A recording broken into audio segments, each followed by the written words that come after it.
মায়ের লাশটা সামনে রেখে কথা বলতে পারে না, শুধু কান্নার কান্না।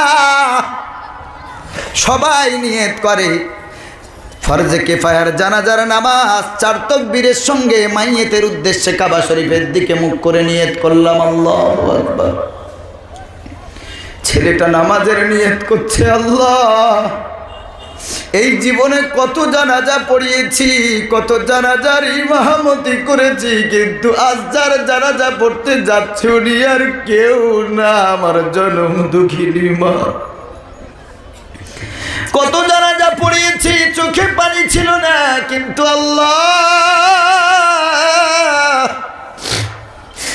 যার জানাজা পড়াতে যাচ্ছি গো, এটা আমার জনম দুঃখিনী মা, আমার বাবা। আমার বাবা মার জানাজার ইমাম আমি হচ্ছি, আল্লাহ তুমি আমার বাবা মাকে ক্ষমা করে দিও। আল্লাহু আকবার বলে যখন নিয়ত করেছে, আল্লাহু আকবার বলতে পারে না, কান্নাতে জবান জড়িয়ে যায়। একবার আল্লাহ বলে চুপ হয়ে যায়, আবার কান্না করে, আবার আল্লাহু আকবার বলতে চাই, মুখ দিয়ে আওয়াজ বার হয় না। কান্না করে জানাজা পড়ায়, সবাই কাঁদে, পিছনে হাফেজের মা বাপ মারা গেছে। আজ কত ভাগ্যবান, তার নিজের সন্তান তার জানাজার ইমাম হয়েছে। এমন একটা নায়কের নাম আপনাদের শোনাবো, বলিউডের শ্রেষ্ঠ নায়ক, মহানায়ক, যার নাম হলো অমিতাভ বচ্চন। কি নাম চেনেন তো এই লোকটাকে? Emami mustard oil company, Emami কোম্পানির মাস্টার্ড অয়েলের আপনার অ্যাড দেয় এই অমিতাভ বচ্চন, আরও অনেক জিনিসের দেয়। বলিউডের সেরা নায়ক বলা হয় নাকি। প্রতিদিন সকালবেলা কোরআন মাজিদ পড়ে, সুবহানাল্লাহ পড়েন। যদি বলেন মনিরুল ইসলাম, এটা কি একটু বাড়াবাড়ি হলো না? আল্লাহর কসম, 4 বছর আগে কলম পত্রিকায় যেই পেজটা আমি পড়েছিলাম ডকুমেন্টস হিসেবে, সেটা আমি কাটিং করে এখনও রেখে দিয়েছি, আমার কাছেই আছে। না তো উইদাউট রেফারেন্সে কোনো কথা বললে তো আমাকে ধরবে। এত বড় একটা মানুষের ব্যাপারে আমি কথা বলবো। হার্টের পেশেন্ট বহু ডাক্তার দেখালো, ইসিজি করলো, ইকো করলো, হার্টের যত টেস্ট আছে সব করলো। সব টেস্ট করার পরে বড় বড় দামি দামি ডাক্তার দেখিয়ে সুস্থ আর হয় না। একটা হোমিওপ্যাথি ডাক্তারের, মুসলিম ডাক্তারের খোঁজ পেল, গিয়ে বলল, ডাক্তারবাবু শুনেছি আপনার কাছে মানুষ সুস্থ হচ্ছে, অনেকটা কিওর হচ্ছে, তাহলে আপনার কাছে এসেছি, আপনি সব রিপোর্ট এনেছে একটু দেখেন। ডাক্তারবাবু সব রিপোর্ট দেখার পর বললো, এমন কোনো মেডিসিন নেই যা খেতে বাকি আছে। বললো, আমি একটা মেডিসিন দেব, ওটাকে অ্যাপ্লাই করতে হবে, তবে খাওয়ার মেডিসিন না। আমি এমন একটা রিডিং বুক দেব, এটাকে তুমি সকাল সন্ধ্যা পড়বে, আর 1 সপ্তাহ পরে এসে আমাকে তুমি জানাবে কেমন আছো। অমিতাভ বচ্চন ভাবছে, এ আবার কেমন ডাক্তার রে ভাই, সায়েন্স নিয়ে ডাক্তার হয়েছে, এ মেডিসিন ছাড়া সব কি আধ্যাত্মিক জগতের কথা বলে।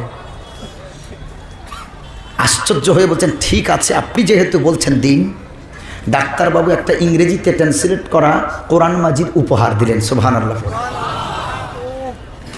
এই জন্য আপনাদের, আমাদের নন মুসলিম যত ফ্রেন্ডস আছে, বন্ধু বান্ধব আছে, যদি কোরআন মাজিদ দিতে চান ইংরেজিতে অথবা ডাইরেক্ট বাংলাতে দেবেন। আরবি যেটা লেখা আছে, আরবির একটা ইজ্জত আছে, এজন্য আরবি কোরআন দেবেন না। কোরআন পড়ার অধিকার সবার আছে না? নাই, অবশ্যই আছে। বাংলাতে লেখা, কোনো আরবি থাকবে না, পাওয়া যায়। আপনার যদি দিতে হয় ওই কিতাবগুলি দেবেন, বাংলাতে লেখাগুলো দেবেন। অমিতাভ বচ্চন ইংরেজিতে কোরআন মাজিদ নিয়ে চলে গেলেন। ডাক্তার বাবু ওযুর একটু নিয়ম শিখিয়ে দিলেন, যে এটাও আপনার একটা ব্যায়াম, এটাও এক্সারসাইজ, আপনি এইভাবে ওযু করবেন, এইভাবে, এটাকে ওযু বলা হয় আমাদের ইসলাম ধর্মে, আপনি এইভাবে করবেন, তারপরে এই গ্রন্থটা পড়বেন। অমিতাভ বচ্চন 1 সপ্তাহ সকাল সন্ধ্যা পড়ে, এত ভালো লাগে, আত্মার এত শান্তি হয়। 1 সপ্তাহ পর যেন নেশা হয়ে গেছে কোরআন পড়ার গো, সারাদিন পড়তেছে। ডাক্তার বলেছে সকালে 5 মিনিট, সন্ধ্যায় 5 মিনিট, সারাদিন রাত পড়ে, যত পড়ে তত মজা লাগে। কি জ্ঞানের কিতাব, জ্ঞানের সমুদ্র। 1 সপ্তাহ পরে ডাক্তারবাবুকে ধন্যবাদ জানিয়ে বলে, ডাক্তারবাবু আমি 80% বিনা মেডিসিনে ভালো আছি। যদি বলেন আচ্ছা এটা তো ডাক্তার বলেছে, কোরআনে কি আছে? শোনেন, কোরআনের সেই আয়াত শোনাই। কোরআন পড়েন না, বোঝেন না, কোরআনের সেই আয়াত আজকে শোনাবো যেখানে হার্টের কথা বলা হয়েছে। রব্বুল আলামিন বলেন, আল্লাযীনা আমানু ইযা যুকিরাল্লাহু ওয়াজিলাত কুলুবুহুম ওয়া ইযা তুলিয়াত আলাইহিম আয়াতুহু যাদাতুহুম ঈমানা। আবার অন্যত আল্লাহ রাব্বুল আলামিন বলেন, আলা বিযিকিরিল্লাহি তাতমাইন্নুল কুলুব। এই বাংলাতে যেটাকে আপনারা হৃৎপিণ্ড বলেন, ইংরেজিতে কি নাম? হার্ট। এর আরবি কি নাম? কলব। আচ্ছা, এই হার্টের ইংরেজিতে কি বহুবচন হয়? আমার জানা নেই, আপনারা কেউ জানেন? হার্টের বহুবচন জানা আছে কারো? হৃৎপিণ্ড বাংলাতে বলি, এর বহুবচন আছে বাংলাতে? জি না। তাহলে আল্লাহ কোরআন মাজিদে কলব না বলে কুলুব কেন বললেন? কলব মানে হৃৎপিণ্ড, তো তার বহুবচন আল্লাহ কেন বললেন? এইখানেই তো চিন্তা করার ব্যাপার আছে। আল্লাহ তাআলা তো বলেছেন, আফালা তাকিলুন, আফালা তাসমাউন, আফালা তাতাফাক্কারুন, আফালা তাতাদাব্বারুন। কোরআন নিয়ে গবেষণা করো, নিত্য নতুন থিওরি তোমরা খুঁজে পাবে। আমি চিন্তা করে দেখেছি, আমি একজন মেডিকেল সায়েন্সের ছাত্র হয়ে আপনাকে বলছি, এই কোরআন যখন গবেষণা করছিলাম তখন ভাবছিলাম যে কুলুব আল্লাহ কেন বললেন। পরবর্তীতে চিন্তা করলাম, মেডিকেল সায়েন্স তারা লিখেছে এই হার্টটাকে তারা 4 ভাগে বিভক্ত করেছে। সুবহানাল্লাহ পড়েন। হার্টটাকে 4 ভাগে বিভক্ত করা হয়েছে। এরপরে আমি চিন্তা করলাম, এই কারণেই আল্লাহ কলব না বলে কুলুব বললেন, কারণ টোটাল হার্টটা কোরআন মাজিদের পড়ার বরকতে আল্লাহ সুস্থ রাখেন। জোরে বলেন সুবহানাল্লাহ। না হলে আল্লাহ কলব বলতে পারতেন, তাতমাইন্নুল কলব বলতে পারতেন, আল্লাহ কুলুব কেন বললেন? সুবহানাল্লাহি ওয়া বিহামদিহি। টোটাল হার্টটা আল্লাহ সুস্থ রাখবেন। কোরআন পড়েন, খোদার কসম বলছি। কোরআন ছেড়ে দেবেন, রোগ বেড়ে যাবে। এমন একটা সময় ছিল গো বাবাজি, রাস্তা থেকে হেঁটে গেলে ঘরের ভিতর দিয়ে কোরআনের আওয়াজ পাওয়া যেত। এখন রাস্তা দিয়ে হেঁটে গেলে কোরআন মাজিদ আর শোনা যায় না, হোম থিয়েটারের গান শোনা যায়। জি জি বাবাজি। আস্তাগফিরুল্লাহ, আস্তাগফিরুল্লাহ। 125টা মোবাইল পড়েছে বারবার জানানি বাদে 125টা মোবাইল। আপনারা খাবার প্যান্ডেলের কেন যারা জিম্মাদার আছে, মানুষের কেন লাইন করিয়া অনুগত মোবাইল 125 লিস্ট। এখন এতটুকু জানানির বাদে আপনারা যারা খাবার যাই বা প্যান্ডেলে ঢুকবেন, নিজের জিম্মায় নিজের সমানটা রাস্তামারি বেড়ে সঙ্গে খালি বারবার জানাই যেতে বলে এবার দাওয়াত দিয়ে নিয়ে মোবাইল নিল রাস্তায় তুলে নেওয়া বারবার পাঠে অসুবিধা নেই। 125 আগে আসলে বাস কেবল 125 130টা গিয়ে আছে। এখন আপনার কাছে পুরো উন্নত করিয়া কোনো ছাত্রছাত্রীদের যারা আছে জলম দিয়ে গেছে মাইকের সুন্দর লাগাইবার লাগি জাতীয় পূর্ব দিকে এবং পশ্চিম দিকে উত্তর দিকে আওয়াজ নাই, মাঝখানে সুযোগ করবা সুন্দর লাগাইবার চাইবা। আর কয়েকটা তেরমাল দিবা, এখন প্যান্ডেলের বার সাইডে বিছাই দেও, কয়েকটা তেরমাল দিবা। এই বেরমার মাঝে বার সাইডে বইতে পারবা, মানুষ অসুবিধা নেই। এখন নগরীতে বাড়িয়া রাস্তার মানুষ যান, তাই আপনারা কাছে অনুরোধ করিয়া ছাত্র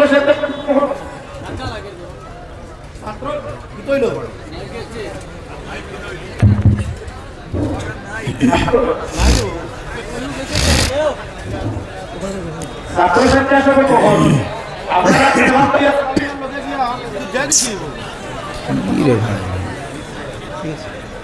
নাই তো একটা তো নয় দিলাম হিবেটা দিয়ে দেবো শেষ হয়ে গেল।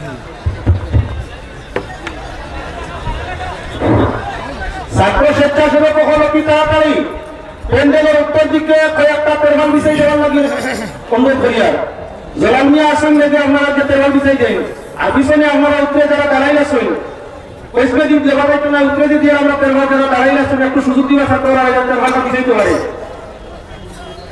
আর দুনিয়া এখন জানাই আমি আর মাকে কইতাম না যে আপনারা মোবাইল হারিয়েছে, যদি আর আপনি আপনার জানেন আমরা রকম না জানি আল্লাহ কেউ আসতে মানুষের সমাগম যে ফিরে দেশ কোলে কোলে যাবে কি আপনারা এনে গিয়া তখন জনগণে আমি সিকিউরিটি দিতাম না মোবাইল করতে কেউ করতে আল্লাহ কেউ আসতে যার মোবাইল টেকা।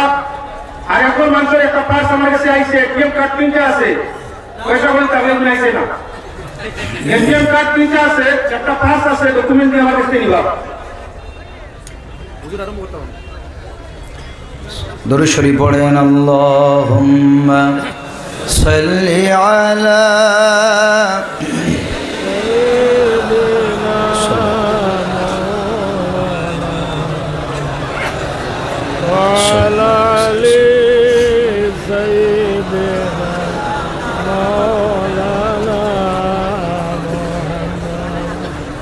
যে কথা বলছিলাম বাবাজি, কোরআন মাজিদ আমরা পড়বো ইনশাআল্লাহ। কোরআন মাজিদ সব রোগের ঔষধ, সব রোগের ঔষধ। পড়বেন, আল্লাহ রোগ ভালো করে দেবে ইনশাআল্লাহ, এই বিশ্বাস রেখে পড়বেন। আর বাচ্চাদের শেখাতে হবে। আমরা হয়তো অনেকে বয়স হয়ে গেছি, পড়তে পারি না অনেকের, কিন্তু তাদের বাচ্চা আছে, নাতি নাতনি আছে, কোরআনের শিক্ষা যদি দেন এতে ফায়দা আছে না নাই? অবশ্যই আছে। আল্লাহ রাসূল সাল্লাল্লাহু আলাইহি সাল্লাম বলেন, ইন্নাল্লাযী লাইসা ফী জাওফিহি শাইউম মিনাল কুরআনি কাল বাইতিল খারিব। যেই দেহে কোরআন নাই, যেই ঘরে কোরআন নাই, সেই ঘরটা হলো বিরান ঘর। মানে জিন, ভূত, শয়তান, জাদুর আসর সেই ঘরে পড়ে, সেই ঘরটা জাদু টোনা বদনজরের প্রভাবিত হয়। তার মানে হলো যেই ঘরে কালাম আছে, কোরআন তেলাওয়াত আছে, ওই ঘরে কোনো জিন, হাওয়া বাতাস, কোনো বদনজর কোনো কাজে লাগবে না। ভাইরা আমার, এই কারণে বলবো কোরআন মাজিদের তেলাওয়াত বাড়ান। রব্বুল আলামিন বলেন, আউসিদ আলাইহি ওয়া রাত্তিলিল কুরআনা তারতিলা। কোরআন মাজিদ তেলাওয়াত বাড়াবেন, কোরআন মাজিদ পড়বেন। কোরআন মাজিদ যত পড়বেন, কোরআন পড়লে সওয়াব, বুঝলে সওয়াব, দেখলেও সওয়াব। জোরে বলেন সুবহানাল্লাহ। এমন একটা কিতাব গো, আমার রাসূল সাল্লাল্লাহু আলাইহি সাল্লাম যেই কিতাবের ব্যাপারে বলেছেন, যেই কালামের ব্যাপারে বলেছেন, মান করাল কোরআন, কোরআন মাজিদ যে পড়বে, ওয়া আমিলা বিমা ফি, এবং সেই অনুযায়ী যে আমাল করবে, উলবিসা ওয়ালিদুহু তাজান ইয়াউমাল কিয়ামাতি যাওহু আহসানু মিন দাওইশ শামসি। কোরআন যারা তেলাওয়াত করবে, কোরআনের যারা হাফেজ হবে, আলেম হবে, বিশ্বনবী মুহাম্মদ রাসূলুল্লাহ সাল্লাল্লাহু আলাইহি সাল্লাম বলেন, কোরআন মাহির যারা, এদের পিতামাতাকে কিয়ামতের দিন আল্লাহ এমন টোপর পরাবেন, এমন আল্লাহ নূরের পাগড়ি পরাবেন, কিয়ামতের দিন সূর্যের 12টা মুখের যেই দীপ্তিমান আলো হবে গো, এই আলোটাও কোরআন মাজিদের হাফেজের পিতামাতার মাথার পাগড়ির আলোর কাছে হার মেনে যাবে। সুবহানাল্লাহ। লক্ষ কোটি মানুষের সামনে সব উলঙ্গ ময়দানে ভাববে, হায় রে, আজ এই মানুষগুলো খারাপ, আমরাও তো জান্নাতি, তারাও জান্নাতি, তবে তাদের মাথায় এক্সট্রা এই টোপরটা কেন, তাদের মাথায় এই রকম পাগড়ি কেন? সব দৌড় দিয়ে যাবে, তোমরা কারা, কেমন আমল করেছো যে তোমাদের মাথায় আল্লাহ স্পেশাল পাগড়ি তুলে দিয়েছে? ওই হাফেজের কোরআনের আব্বা মা তখন ঘুরে দাঁড়িয়ে বলবে, শোনো হে আল্লাহর বান্দা, পৃথিবীর বুকে তোমরা যেমন আমল করেছো, আমরাও তেমন আমল করেছি, তবে আমাদের একটা ব্যক্তিগত আমল হলো, আমাদের পার্সোনাল আমল হলো, আমাদের কলিজার টুকরাকে বছরের পর বছর মাদ্রাসায় দিয়েছি। কত বছর, কত মাস, কত দিন তাদের মুখে মা ডাকটা শুনতে পাই না, কত বছর, কত মাস, কত দিন তাদের মুখে বাবা ডাকটাও শুনতে পাই নাই। আদর করে খাওয়াতেও পারিনি, আদর করে কোলের কাছে টেনে নিতেও পারিনি। মনে হয়েছে ছেলেটা যদি কাছে থাকতো কত আদর করতাম। মাসের পর মাস, বছরের পর বছর, দিনের পর দিন, ঘন্টার পর ঘন্টা, মিনিটের পর মিনিট আমি মা রাস্তার দিকে তাকিয়ে থাকতাম, কখন আমার কলিজার টুকরা বাড়িতে ফিরবে। 1 মাস 2 মাস হয়ে যেত, ছেলেটা বাড়ি আসতো না। পাশের বাড়ির বাচ্চাটা যখন এসে মা বলে ডাক দিত স্কুল থেকে কলেজ হতে, আমি দাঁড়ায় দাঁড়ায় তাকায় তাকায় দেখতাম তার মা তার কাছে দৌড় দিয়ে গিয়ে তাকে কপালে আদর করতো, চুমা দিত। আমার ছেলেটা মাদ্রাসায় পড়ে, আমি তার কাছে পাই না তার মুখে তার জবান, আমি মা ডাকটাও শুনতে পাই না। আমি ওই পরের বাচ্চার মুখে তার মাকে মা বলে ডাক শুনে, আব্বুকে আব্বু বলে যখন ডাকে, আমার কলিজা তখন ছেড়ে যায়। আজ আমার কলিজার টুকরা যদি আমার কাছে থাকতো, আমাকেও মা বলে ডাকতো, আব্বু বলে ডাকতো, আমিও তার একটু আদর করতে পারতাম। কিয়ামতবাসী সব বছরের পর বছর, মাসের পর মাস আমি তাদের আদর করতে পারিনি রে। মাদ্রাসায় আমার ছেলেটাকে দিয়েছিলাম, হাফেজে কোরআন বানিয়েছি, আলেমে দিন বানিয়েছি। আমার বাচ্চাটা জানি অনেক কষ্টে আছে, ভালো খাওয়াও পায় না। যখন মনে ইচ্ছা হবে আমার ছেলেটা বিরিয়ানি পাবে না, যদি খাওয়ার মন চায়। আমার বাচ্চাটা যদি মনে করে আমি একটু পোলাও খাবো, আমার বাচ্চার ইচ্ছার কোনো মূল্য দেওয়া হবে না।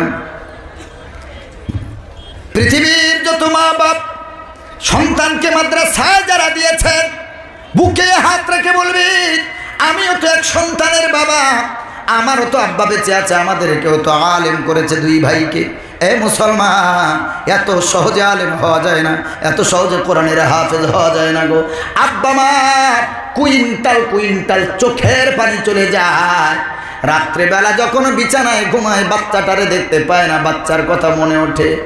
মোবাইলও করার সুযোগ নাই, যখন তখন বাচ্চার সাথে কথা বলবে।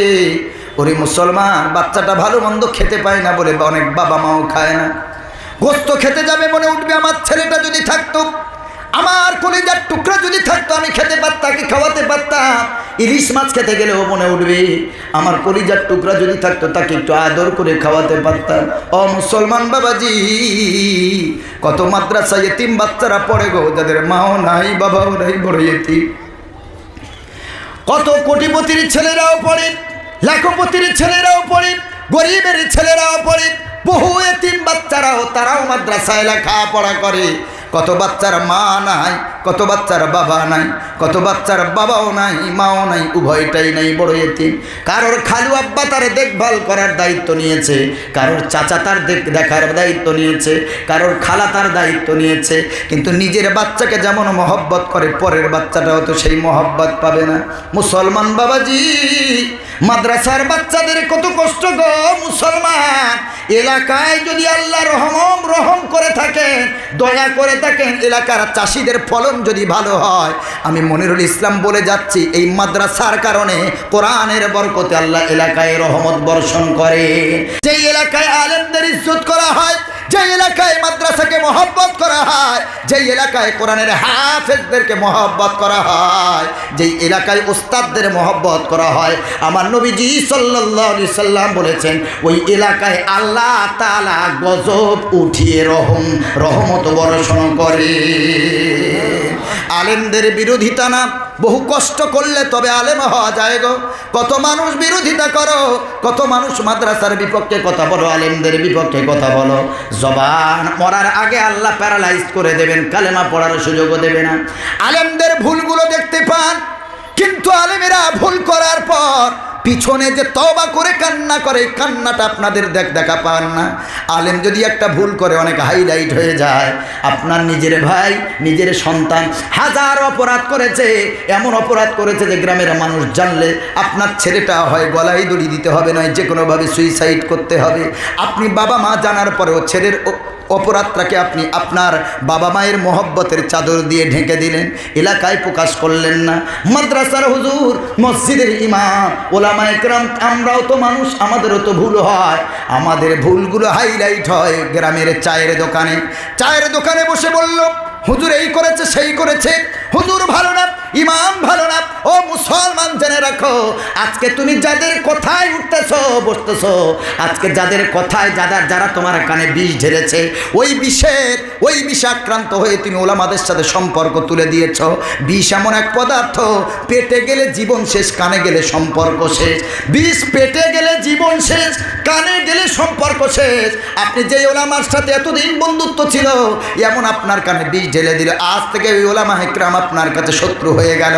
ওলামাদের সাথে শত্রু না, আমার রসুল বলে গেছেন, আল উলামা ওয়ারাসাতুল আম্বিয়া, শুধু আমার রসুলের ওলামাগণ আমার রসুলের ওয়ারিস না।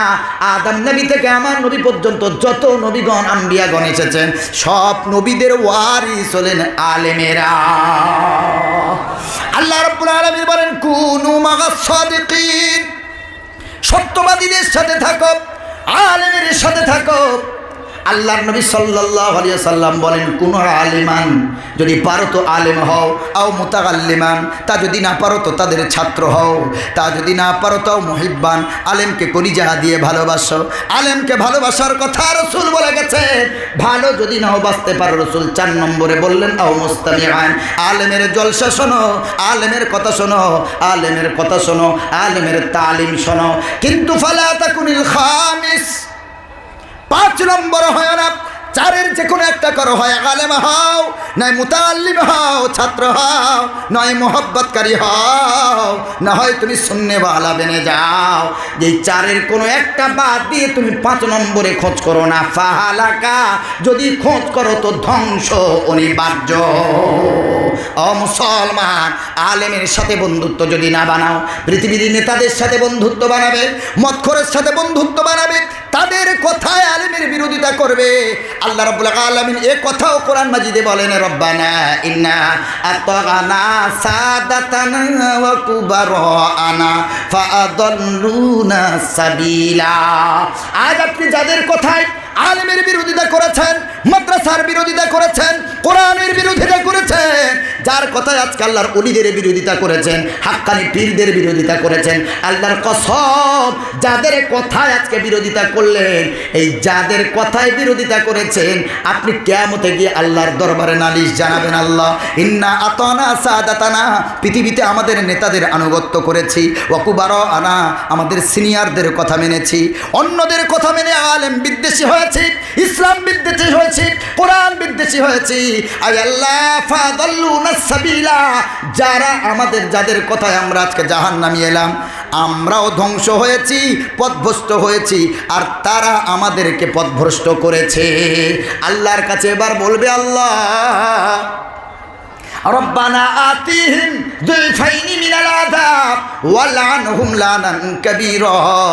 আপনি যার কথায় আলেমের বিরোধিতা করেছেন, কিয়ামতের দিন আপনি বলবেন, আল্লাহ আমরা আলেমের পরামর্শ না মেনে আমরা জালেমের পরামর্শ মেনেছিলাম, আমরা সাধারণ মানুষের পরামর্শ মেনেছিলাম, নিজের বুদ্ধি বিবেক না খাটিয়ে পরের বুদ্ধিতে চলেছি। ও আল্লাহ আতিহিম যুলফাইনি মিনাল আযাব, আজকে তো আমরা আযাবে পতিত হয়েছি, কিন্তু আপনার কাছে একটা দোয়া চাই, যাদের কথা শুনে আজকে জাহান্নামে এসেছি, আমাদেরকে যেই আযাব দেবেন যুলফাইনি মিনাল আযাব, তার ডবল আযাব তাদেরকে দান করবে। আজ পৃথিবীতে আলেম ছেড়ে আপনি যাদের যাদের তাবেদারি করছেন, গোলামি করছেন, খোদার কসম আপনি কিয়ামতে বলবেন, আল্লাহ আলেমের বিরোধিতা করে তো জাহান্নামে এসেছি, তবে যাদের কথায় বিরোধিতা করেছি আজকে তো আমরা জাহান্নামে এসেছি, কিন্তু যাদের কথা এসেছি আমাদের যেই আযাব দেবেন ডবল আযাব তাদেরকে দেবেন। ওয়ালআনহুম লানান কাবীরা, তাদেরকে বড় অভিশাপ করুন আপনি। সেদিন আপনাকে কে বাঁচাবে? সেদিন আপনাকে আপনার নেতা বাঁচাতে আসবে না, আপনার সিনিয়র বাঁচাতে আসবে না, এই আলেম সেদিন আপনার সামনে দাঁড়াবে। সুবহানাল্লাহ। আল্লাহর নবী সাল্লাল্লাহু আলাইহি ওয়াসাল্লাম বলেন, একজন কোরআনের হাফেজ, আমলওয়ালা হাফেজ, কিয়ামতের দিন যাদের টাকা খেয়ে সাদকা যাকাত দানকে যারা হাফেজ হয়েছে, আলেম হয়েছে, কিয়ামতের দিন আপনার জাহান্নামের ওয়ার্ডার আল্লাহ দিয়ে দেবে। হাফেজ ছেলেটা উঠে দাঁড়িয়ে হাতটা খপ করে ধরে বলবেন, একটু দাঁড়ান, আল্লাহর সাথে একটু কথা আছে।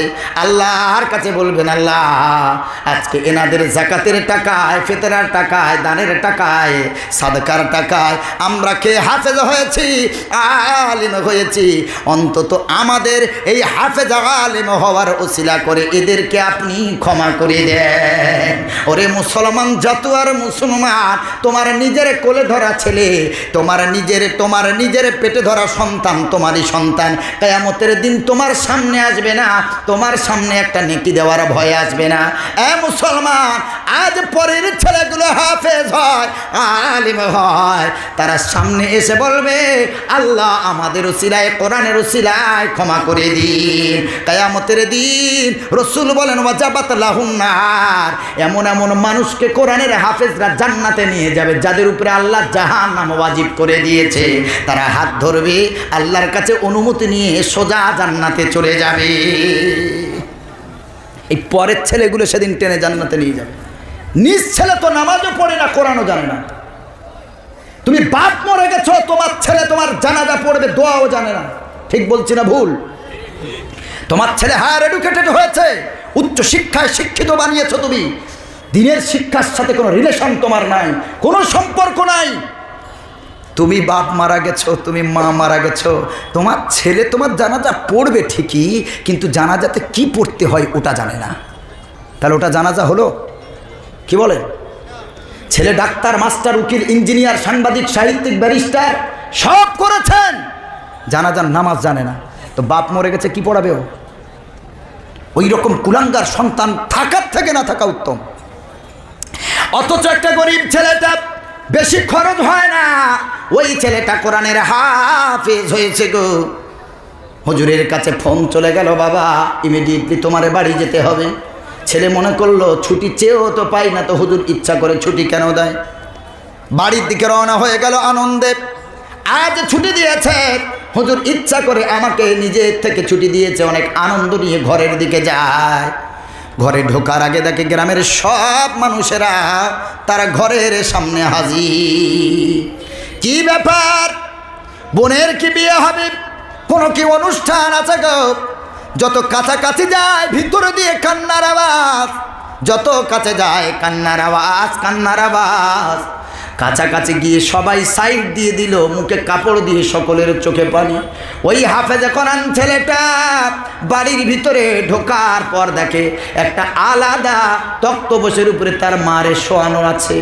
দৌড় দিয়ে গিয়ে দেখে মায়ের গায়ে কেমন করে কাপড় পরে আছে, আর সবাই মায়ের মাথার সামনে কোরআন মাজিদ পড়ে। ছেলেটাকে আনন্দ নিয়ে বাড়ি যাচ্ছিল। আজ আমার মা আমারে গালে তুলে খাইয়ে দেবে। আজ কত মাস আমার কেউ আদর করে না, কেউ চুমা দেয় না, কেউ গালে তুলে খাওয়ায় না, কেউ মশারিটাও কাটিয়ে দেয় না।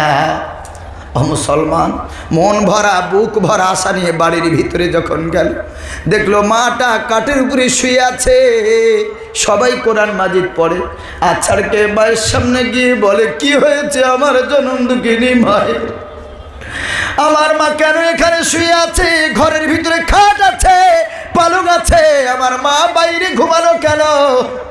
আমার মায়ের কি শরীর অসুস্থ? তোমরা কোরআন পড়তেছো কেন? ডাক্তার কেন নাই এখানে? সব মাথায় হাত দিয়ে চাচা কাকা চাচি সব বলে, আয় বাবা আয়, তোর মা রেহকালে নাই, তোর মা ইন্তেকাল করেছে বাবা, তোর মা এমন জায়গায় পৌঁছিয়ে গেছে আর জীবনে আমাদের কাছে ফিরে আসবে না।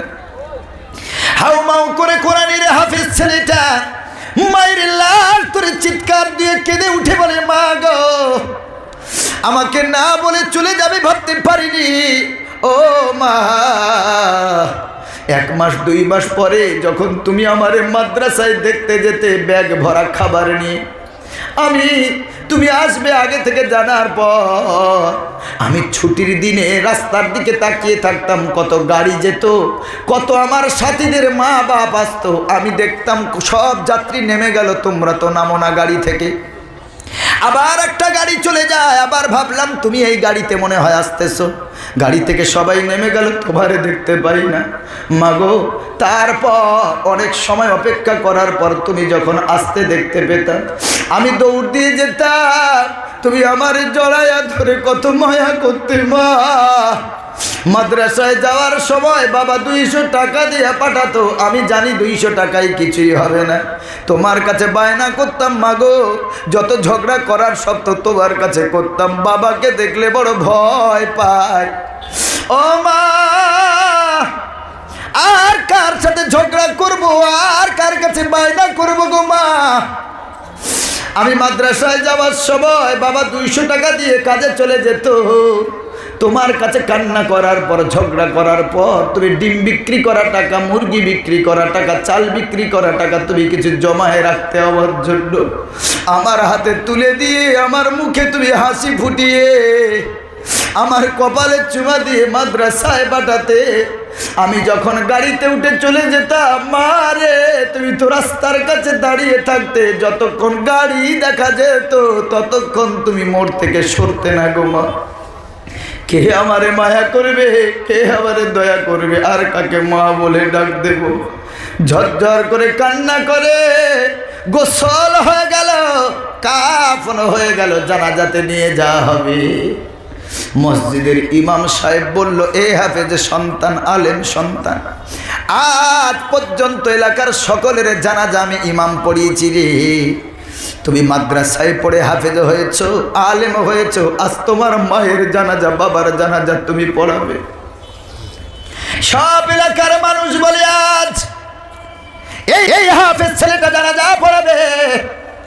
মায়ের লাশটা সামনে রেখে কথা বলতে পারে না, শুধু কান্নার কান্না।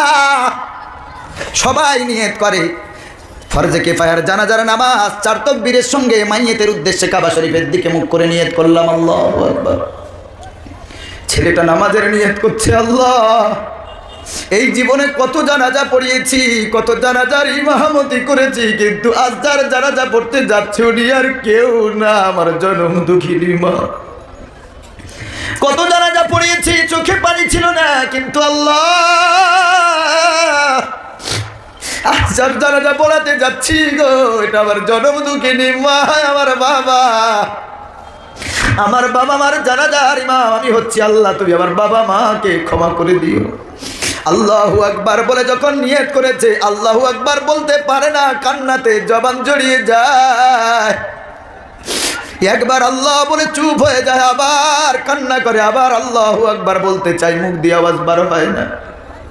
কান্না করে জানাজা পড়ায়, সবাই কাঁদে, পিছনে হাফেজের মা বাপ মারা গেছে।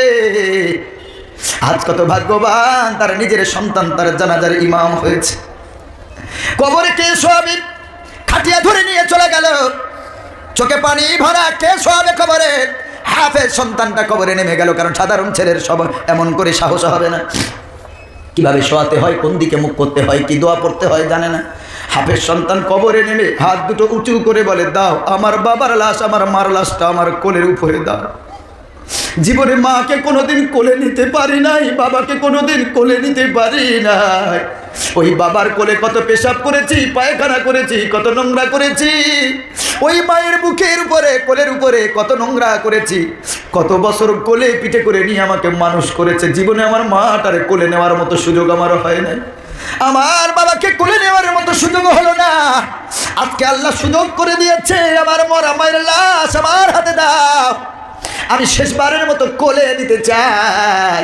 হাফেজ ছেলেটা আব্বা মায়ের লাশ কোলে নিয়ে হাউমাউ করে কাঁদে, পশ্চিমে মুখ করে শুইয়ে দিয়ে কপালে চুমা দিয়ে উঠে আসে, সবাই মাটি দিয়ে চলে যায়, ছেলেটা আর যায় না, আল্লাহর কাছে কাঁদে। ও মুসলমান বাবাজি, আজ তারা হাফেজের বাবা হয়েছ, আজ তারা হাফেজের মা হয়েছ, আমি বলে যাই আপনাদের মতো ধন্য পৃথিবীর মাটিতে আর কেউ নাই গো। কিয়ামতের দিন, মুসিবতের দিন আপনার মাথায় আল্লাহ এমন তাজ দেবেন এই হাফেজ সন্তানের বরকতে। ও মুসলমান, যদি বলেন আমার ছেলেটাকে বড় ভালো ইংলিশ মিডিয়ামে পড়াচ্ছি, দিনের শিক্ষা নাই, আমার আল্লাহ পয়সা দিয়েছে, টাকা দিয়েছে, তাই আমার বাচ্চাটারে আমি এমন করে দাম ইংলিশ মিডিয়ামে পড়াই। আপনাদের কাছে প্রশ্ন করি, বক্তাদের টাকা তো আল্লাহ কম দেয় না, প্রতি মাসে 3 থেকে 3.5 লক্ষ টাকা এক এক বক্তার তো রোজগার, তো তার ছেলেটা কেন মাদ্রাসায় পড়ে? অন্য কোনো কারণ না। আমার বাবাও তো সরকারি চাকরিজীবী, কেন আমার মাদ্রাসায় পড়ালো? টাকার তো অভাব ছিল না। একটাই মাত্র কারণ গো, মারা যদি সন্তানের আগে যায়, ওই বাচ্চাটা যেন জানাজার নামাজ পড়ায়।